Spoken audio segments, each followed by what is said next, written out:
Good morning, welcome to K-Star channel. So right now it's a beautiful sunshine in the mid-November, and today is going on for another ride of my Lexus GS350 F Sport, and I have here the Griot's Garage spray-on car wash. Well, I don't know about you guys that if that's going to work on vinyl on the top, but it's rather useful in the paint. Well, the reason I'm doing this, I just want to reduce the nuisance for the viewers or for me with all this dirty watermarks, rain marks. I'll just spray a little to the vinyl. But like I said, this is a waterless car wash. Waterless car wash. Go ahead, wipe it off with a microfiber towel. I just got it out of the dryer, so it's not ready to be used again. So there's no dirts or anything, but now go ahead, wipe it off.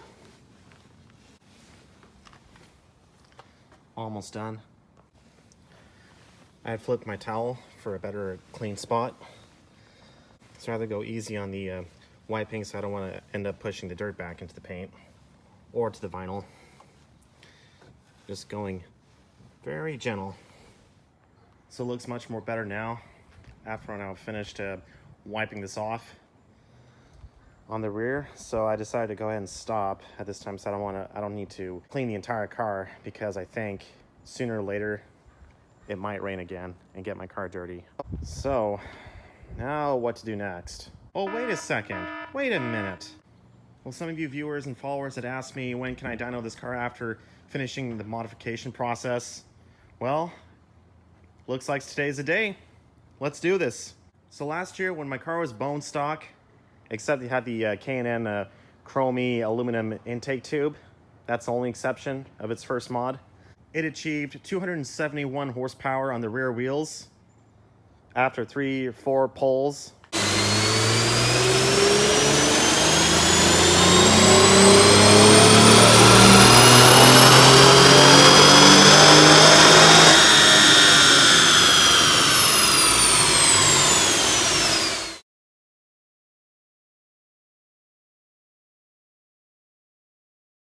Wasn't too bad for stock. So after about a year of this process, the time has finally come. I cannot wait to see how much horsepower can this one make with all the modifications, including a tune, full bolt-ons, catless headers, a wider intake tube, and carbon fiber, not to mention. I cannot wait to see and hear the difference that my car can make. I'm just hoping more or less 300 horsepower. But not to mention, it's not supercharged, but it's just naturally aspirated. Well, so what I have here is a VP Racing Fuel MS-109. Not to mention it is unleaded and it's oxygenated. My car was almost out of tank, nearing on empty, so what I'm gonna be doing here is pour the entire 5-gallon pail into the tank. Well, as you see here, I have 3 jugs, 2 5-gallons and 1 3-gallon, but the 3-gallon I'll be using is for my lawn equipment. The other 2 here is for the cars, of course. Not to mention, all 3 jugs here have gas. So this red one here has the non-ethanol 91 octane, and the white jug has the same MS-109. What I personally do, just rather take it directly from the pail, because it might be much more fresh. But I have a long funnel, that'll make the job a lot easier. So before opening this pail up, I'm gonna have to clean the tops, because it's all covered in dust. All right, so with that cleaned, let's go ahead and open it up. In case you're wondering how you actually open this, so here's a flathead screwdriver, or standard screwdriver, however it's called. But basically, mostly people call it flathead screwdriver. Just stick it in there nice and carefully. There we go. Lift her up, and take the cap off. Here we go. Now reveals the cover. Well, some people may forget, as they just twist this cover cap open, but what some people forget is to just rather lift this cap up to have a better, safe, and less mess pour. Come on, it's nice and slowly but surely. All right, now it's up. There we go. Just pull it up, and there you go. Now it's up fully. And then go ahead and twist it open. So now you have a safe way to pour or fill your tank. And then the very last thing, oof, and now I can smell fuel coming from there. So it smells more like a combination of rubbing alcohol or a nail polish. And the last thing you remove is this seal pin. You open it up and then it's ready to pour. As you pull the seal pin, the fuel will not splash up in your face. If you don't pull this up, it will splash up. Now I got a long big funnel. This is perfect size because I had the other one, which is a huge red funnel, but the end of the funnel will not fit to a fuel inlet. So this funnel is perfect. I'm gonna have to clean this funnel thoroughly before putting it into the fuel inlet.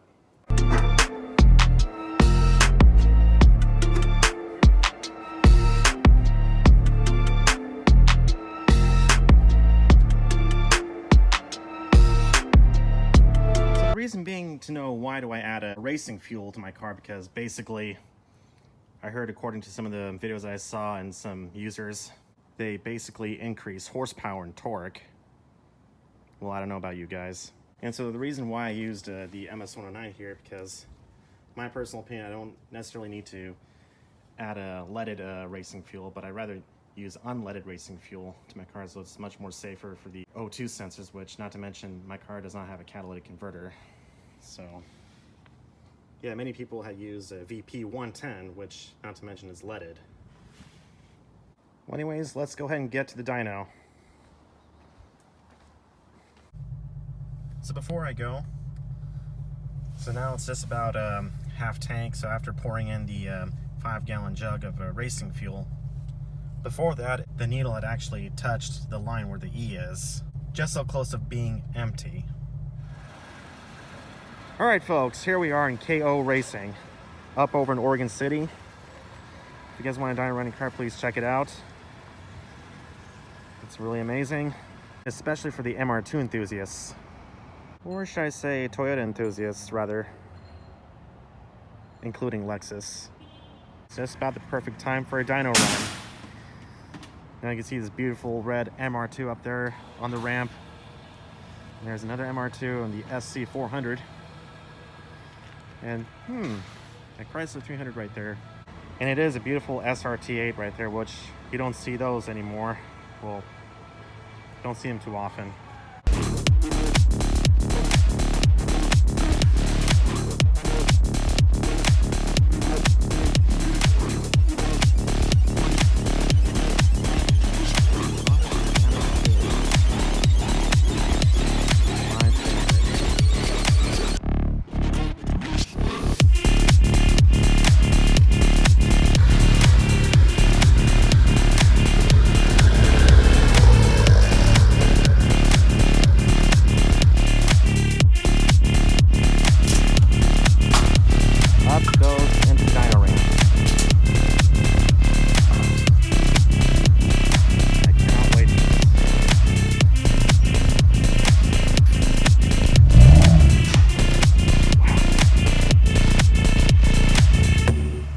So as I mentioned last year before, when it was stock, as you can probably see if I can zoom this in correctly, okay.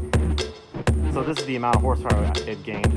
271.26 horsepower, 245.99 or 246 feet-pound torque on the rear wheels. So, like I said, this is all last year, so we'll see how this goes for this year. So I'm just hoping for... Yeah, that's right. As I mentioned earlier, that it had an aluminum, chrome aluminum K&N air intake tube and the filter as well. So that garnered, as a claim, might have been 12 point something horsepower, maybe 13 horsepower more from the K&N after the stock. And again, I swapped the K&N intake tube to all racing carbon fiber tube, and it's a little bit wider, so it might probably make a little bit of a difference.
got back home from the dyno, and the overall result.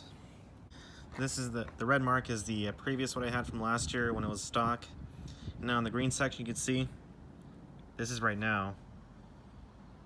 It gained around 20 horsepower.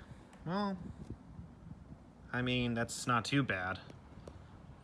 With that extra 21 horsepower, with all the modifications I have put to my car. As I mentioned earlier before the dyno run, my goal was to hit 300 horsepower, but it was going to be either less or more. So it's going to be less than 8 horsepower than I was hoping for. But well, as far as I remember from the RR Racing website, shown on the GS350 rear-wheel drive, had gained 44 plus horsepower, but not that I expect from my car in the result. I was expecting a little bit more. Plus, I've added a race fuel. There is a built-in charcoal filter, which I probably consider removing from the upper housing of the air intake system, just to allow better airflow. And with the dyno test concluded, if you guys enjoy watching this video, please hit that like button. And if you want to follow up more of my Lexus contents or other videos, please hit that subscribe button. It means a lot to me. And also don't forget to ring that bell if you want to receive updates and other notifications. And I'd also like to extend a big special thanks and shout out to KO Racing for making this dyno run possible. And again, for the Lexus and Toyota enthusiasts, if you guys want to check out KO Racing, they basically specialize into Toyotas. Mostly MR2s, I saw. And I also shared a dyno result post on a RR Racing enthusiast group on Facebook.